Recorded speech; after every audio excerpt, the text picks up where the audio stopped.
Hey guys, it's Jail Phoenix, and today I'm going to be drawing my character Yuta's character sheet. So a little backstory. Yuta is one of my characters from my story Tale of Adelinda, which is a story I kinda sorta work on in the side in between my big project, which is mostly me working on my book for Atira. But I have wanted to create a character sheet for her, especially since I was in the process of creating a bunch of little character sheets for my book that I've been working on. And some of you guys got to see one of the characters from there during my last stream where I was actually in the process of making his character sheet. So I wanted to do the same for Yuta. That way I can better understand her design as a whole, and for the most part, as far as all the other characters that out of all the Tale of Adelinda characters that I created so far, Yuta's the only one of the few that I'm actually the most satisfied with. I really didn't have to do any sort of changes or any sort of update to her design. Any sort of changes I made were pretty minor, just little things here and there, especially as I was drawing the character sheet. The only challenges that I faced with her design was just trying to remember how I went about drawing her and everything, because it has been a while since I've actually drawn Yuta. Another challenge I also faced with drawing her too was the way how her eyes are. So Yuta's eyes are a lot different than everyone else's eyes in the Tale of Adelinda, or rather you could say her eyes are very different compared to every character I've drawn so far. And they kind of have like this little slant to them, which makes it like a weird little shape of its own, and it kind of makes her look like she's tired. Or at least a little like she's just kind of done with everything, like so it creates this kind of interesting look to her face, and it also presents an interesting challenge. And I was kind of thinking about this as I was drawing her and everything, like how I would do her facial expressions, but I do get to experiment a little bit with her facial expressions. You'll see that later on in the video when I'm designing her outfits and stuff, which is like a bonus thing I did like on the side. I was also planning on also doing some like a sheet just for her facial expressions as well, just to kind of show how her personality is and everything, but I'll be saving that for another video.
So you guys remember when in Yuta's video when I had mentioned that I wanted to design Yuta with freckles? So I actually went and did a version of her face with the freckles on it. I'm not entirely sure just yet if I want to go with that design. I don't know. But I do have it as an option for myself in case I'm like, yeah, I really want to go forward with it. I also went ahead and put down the color palette, or at least starting the color palette place for Yuta, especially since her hair is actually two different colors. It's like this peach pink looking color, and then it's kind of like this, I guess, sandy blonde. I don't know. I'm not entirely sure what I can describe her hair color just yet, but yeah, I decided to go ahead and put that down, and I also put down her eye color and her skin tone as well, just so that way I have it there already. Now, I was also planning on placing down the color palette for her outfit too, but I figured, I'll do it some other time.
So when it came to designing the different outfits I wanted to create for Yuta, I decided to only design about 3 of the different outfit ideas I had in mind.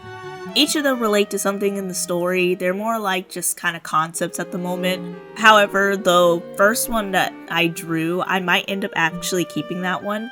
I'm not sure about the more butterfly themed dress and the other outfit, which that one is actually kind of inspired by the Lidio Knight's uniform. I used Emil as the reference for her outfit.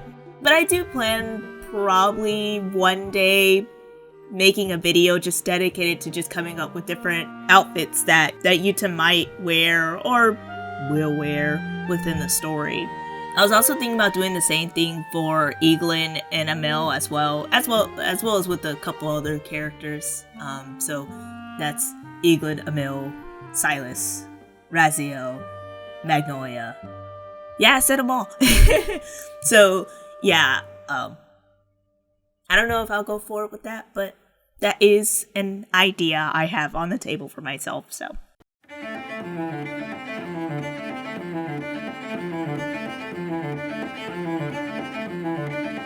Anyways, that's all for today's video. I hope you guys enjoyed. Let me know your thoughts in the comments down below. What do you think about some of the outfit designs I've created for Yuta? And also, do you think Yuta should have freckles or should not? I don't know. You tell me.